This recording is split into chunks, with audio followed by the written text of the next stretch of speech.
And now it's my great pleasure to introduce Professor Rupert Read, strategist, author, deep thinker, systems thinker, and wonderful human being. Let's give him a round of applause. Thank you.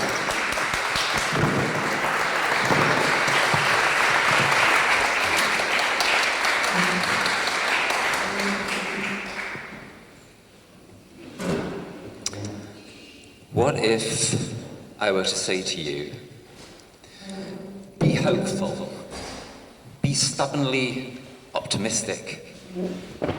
It's not too late. We've got the Paris Agreement, governments are getting on side, businesses are getting on side. It's 5 minutes to midnight. There's everything to play for. Let's all pull together. We can do this. Nothing really bad is going to happen. Everything is going to be okay. In fact, we've got this brilliant technology lined up, which is going to pull untold amounts of carbon down from the atmosphere. So really, nothing very bad has happened yet, because anything bad that has happened, we can undo that. We can draw it all down. Everything's going to be fine. Would you believe me? And even if you wanted to believe me, would you actually be energized? Would this message fill you with determination? Would it make you more capable of acting? What if I were to say to you, it's over. We're fucked. We're doomed. There's nothing we can do. We've left it too late. Governments have completely done it in. There's nothing we can do. It's the end days. It's the end game.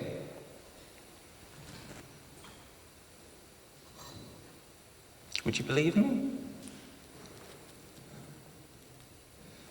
And even if you did believe me, would such a message fill you with determination to act and to do something to make things better, at least to make things less bad? Because surely it's always possible to make things less bad, isn't it? It's always possible, at the very least, to reduce the harm. What if I were to say to you, it's not 5 to midnight. It's not even 1 minute to midnight. It's 5 past midnight. But here's the good news. It's only 5 past midnight. It's not the end of time. It's not the end days. It's not all over. There's no proof that we're actually doomed.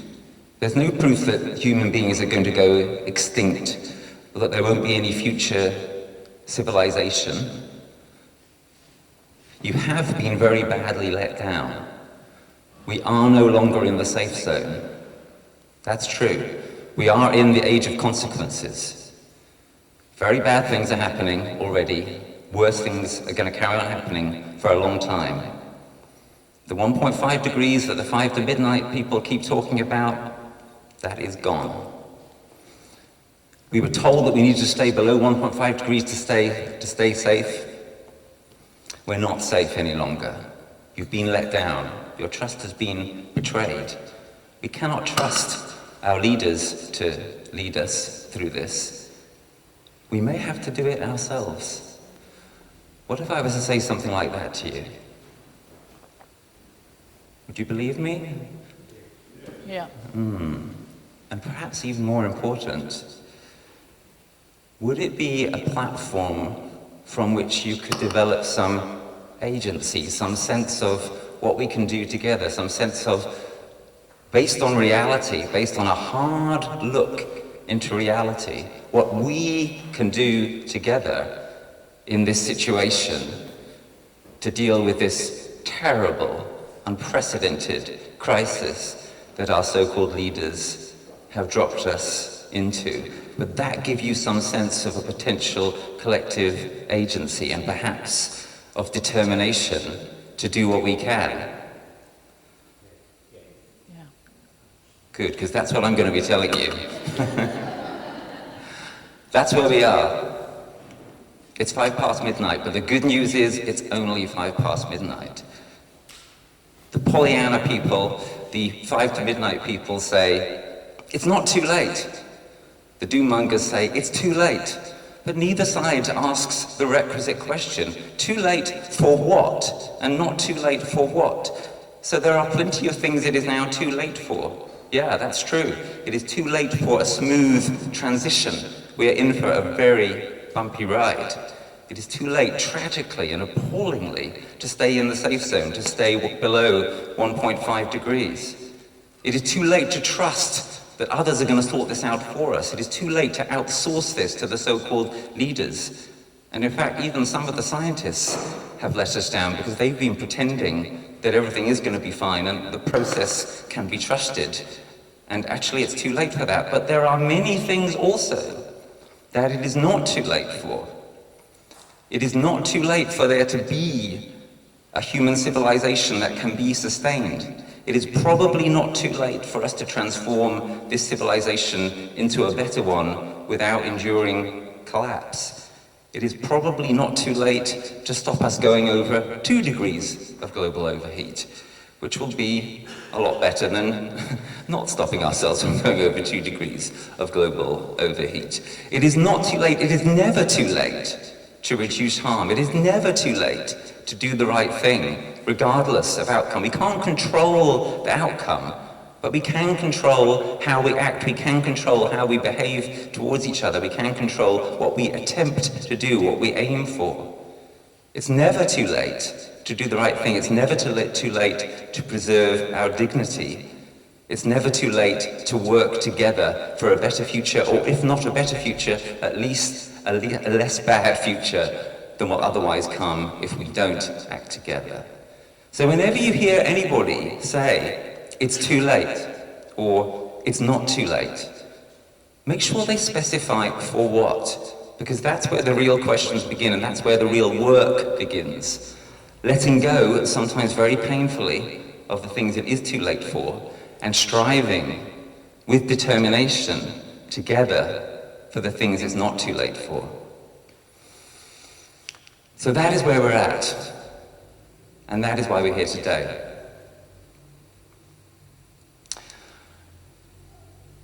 What are we to do? Where are we to start? What is our point of departure for the action that follows from this kind of diagnosis? From the painful work of accepting the 5 past midnight truth. People sometimes say to me, Rupert, what can I as an individual do? And I say, don't be an individual. Individual action alone is going to be too little. It's important, but it's not important enough. It's not enough. Work on the micro level alone is no way it's going to be enough. But what about the macro level, the level of states? Hugely important, right? Much that we can do with our vote. For example, this Conservative cabal has to go. Encouraging news from the by-elections the other night. We need also to have many more votes for politicians such as Greens who really do take this issue, the determinative issue of our time, seriously. And all other politicians of good faith who are serious about putting this front and centre. Of course, what happens in politics, in democratic processes, in governments is important. But is it enough? Well, remember the centerpiece of what I said a few minutes ago. Politics as usual is exactly what has let us down and continues to let us down. We were told that if we stayed below 1.5 degrees, we would be in the safe zone. We are not going to stay below 1.5 degrees. How do I know?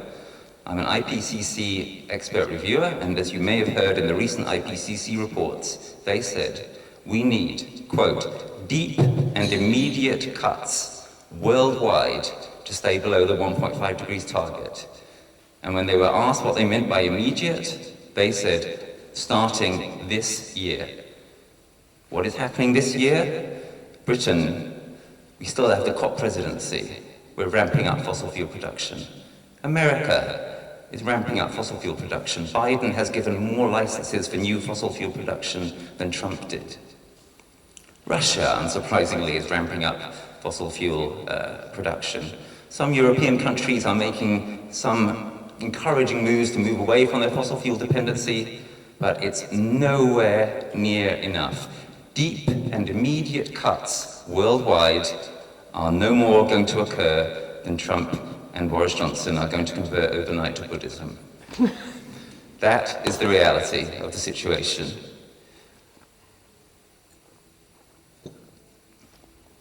So we cannot trust governments to hold this. They are the ones who have let us down the most of all. And what that means is that, of course, it's absolutely important that we work at the political level, we work on policymakers, we work, some of us, to become elected politicians ourselves. It's very important we use our vote widely. It's very important we participate in politics much more widely and deeply than that. Politics is not about voting alone. But to expect that states alone are going to sort this is, well, it's the old definition of insanity, isn't it? It's doing the same thing over and over again and hoping for different results. Our so-called leaders are not going to lead us out of this. They need to be led out of this by us. So the macro level should sort this, but is not going to. We've had 26 COPs, climate COPs. There's no reason to believe that the 27th is going to be any more effective. And the only way it will, the only way it could conceivably be, is if it is put under an untold level of new pressure from civil society. What is civil society? Well, look around the room, folks. This is us. This is where it's at. The meso level, the level in between the micro and the macro. If real change is going to come, that's where it's going to be led from. And I want to suggest to you in particular two venues, two aspects of that meso level which are going to be of critical importance. One is geographical communities, where we live. Right? People in their neighborhoods, in their parishes, town councils, etc. People on their streets, people perhaps banding together to grow food together, to give ourselves some kind of buffer against the terribly dangerous times that are coming. The Ukraine crisis is likely to be a dry run for the food crises coming in future years as our weather continues to accelerate into terra incognita.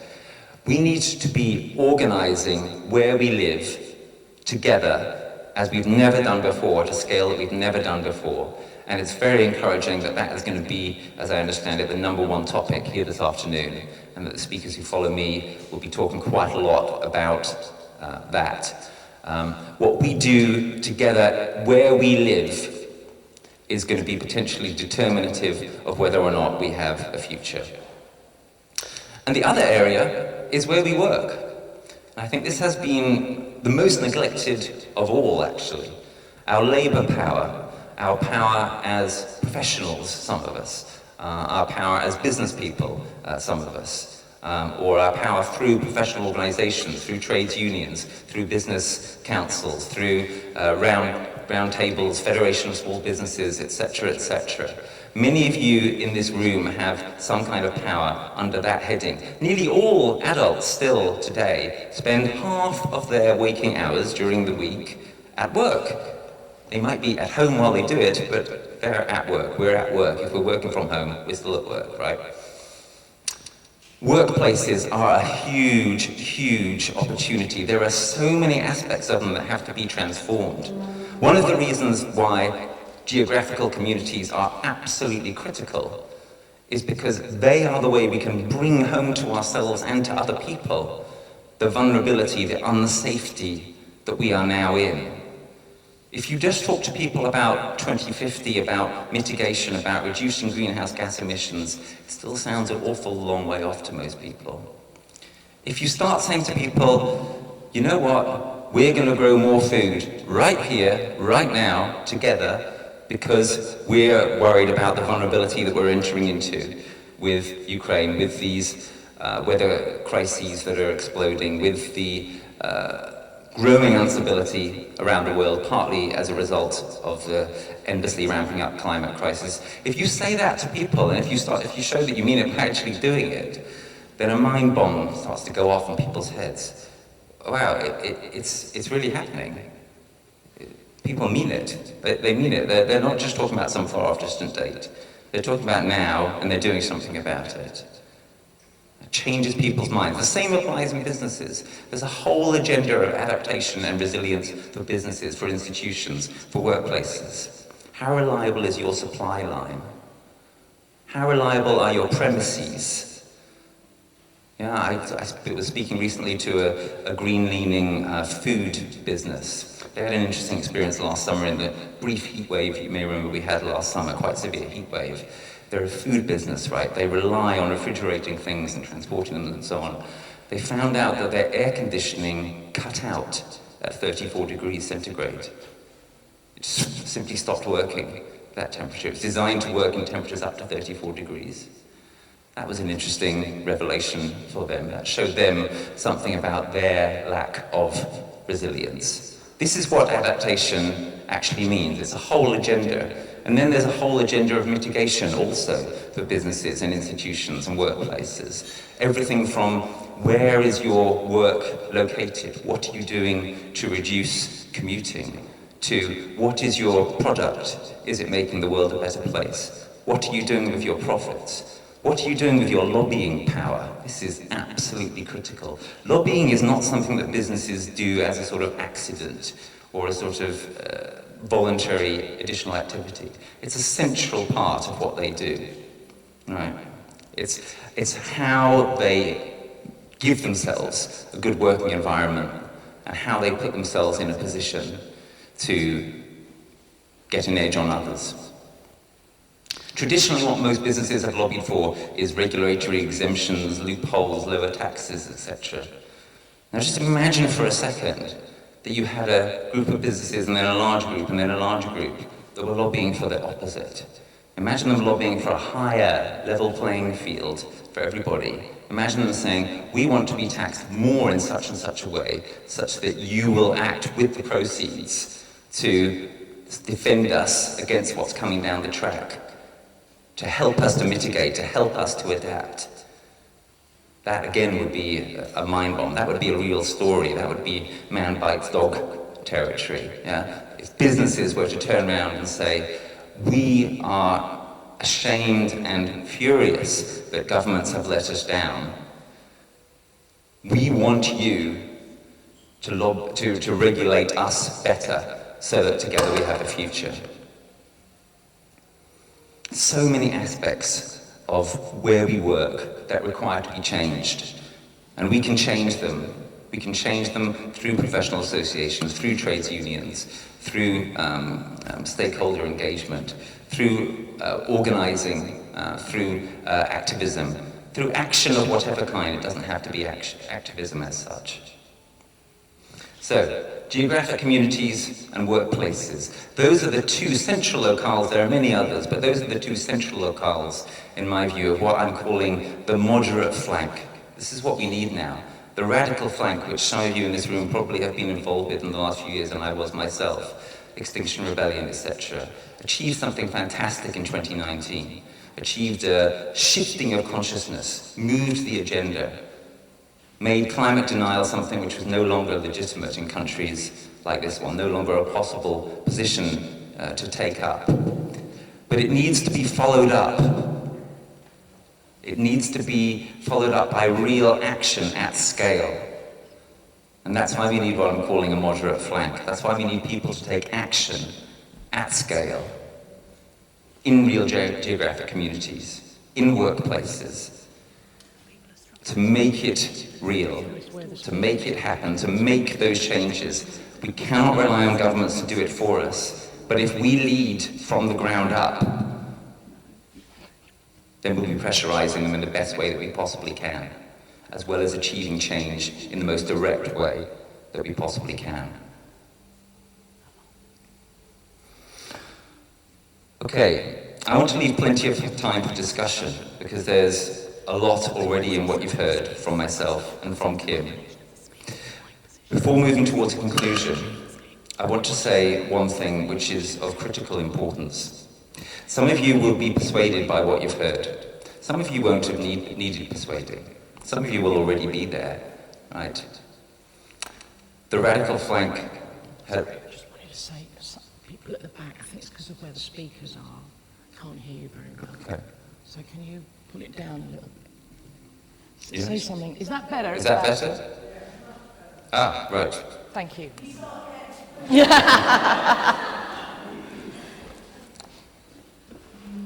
The radical flank, as I say, has moved the agenda.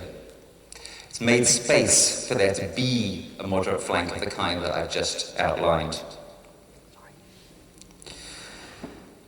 Many of you will already be feeling it. The 5 past midnight story is, I would argue, our best basis for encouraging more people to feel it and to really understand and to really take it in and to really be determined and motivated to make the changes that are necessary. But if you need further reason to take the kind of action that I've started to sketch here and that you'll hear more about as this afternoon progresses, then I want you to consider the following. I want you to consider where we may be at in about a generation's time, in about 20 years' time. And there are various possible futures depending on what people like us do. In some of these futures, things will be kind of okay, we'll be muddling through. In other of these futures, things will be very dire. We don't have full control over whether either of these things happen. We can try to influence things in the direction of one or the other. What we do, as I started out by saying, have control over whether we try to move things in one of those directions or the other. And there's something else that will be happening in about 20 years' time, which is that the younger generation will be coming to us and they'll be looking for a new kind of reckoning themselves. And if things are very dire, they'll be asking you, what did you do while there was still time? And if things are not so bad, they'll be asking you, how did you help to execute this very difficult transition? And whichever of those futures we're in, you want to be able to turn around and look them in the eye and say that you did all that you could. And the importance of this really can't be overestimated.